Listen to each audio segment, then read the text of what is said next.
tips that'll help you implement the business topics that we've discussed over the last month.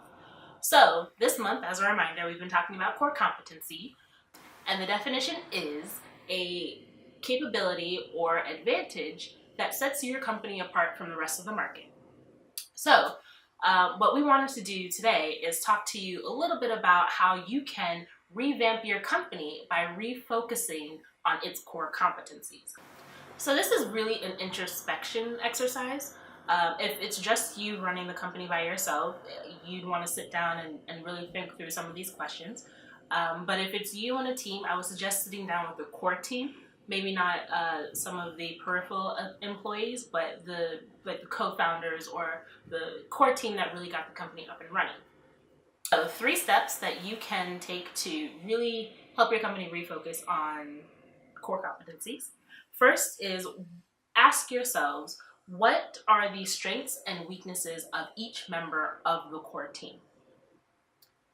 You'll want to really understand this about yourself and about your team members.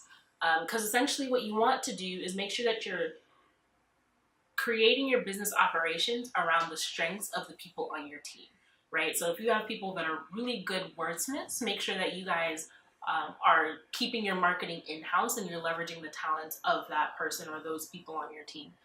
If you're not so good with technology, you want to make sure that you understand that about yourself so that you know that that's something that you should probably outsource.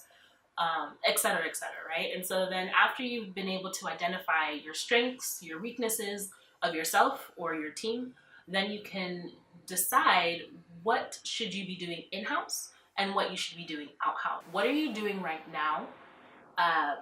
What are you insourcing and what are you outsourcing? And does that align with what you've said your strengths and your weaknesses are?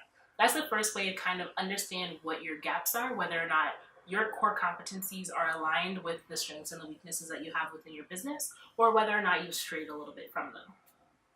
Second, you want to have a clear understanding of who you've set out to help. So when you first started your company, and this will take you back to your market research, the interviews that you may have done as you were trying to figure out the best way to start your company, and really understand, are these the people that are now interacting with your company? So for example, if you in your market research realize that you're serving 20 to 25 year olds and they tend to live in urban areas and they tend to be college students, et cetera, you had this persona of who your customer would be, and now that you've launched and you found that you are attracting stay-at-home moms that are of mid-30s age and have children that are 1 to 2, that's not quite meshing up with what you set out to, who you set out to help.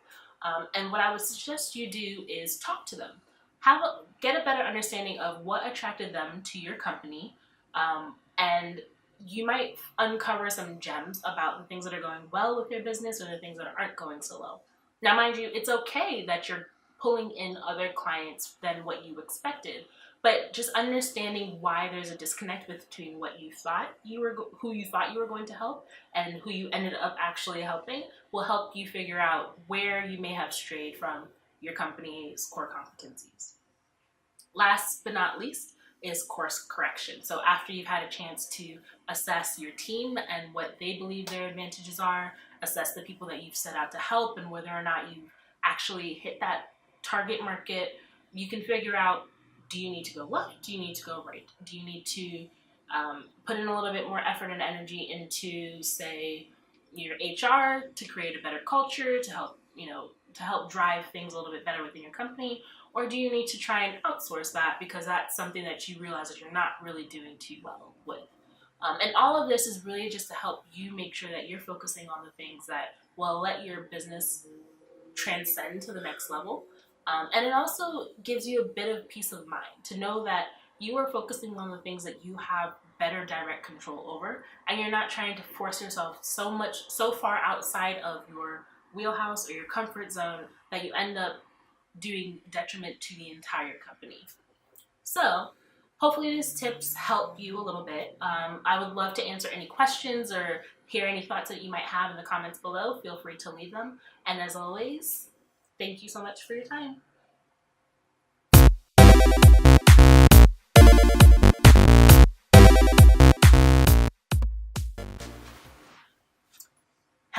welcome to Tactical. Oh, I wish I can say it. What you should be doing in-house, or what you should be outsourcing. Actually, I don't want to say that. I want to say. I really didn't like that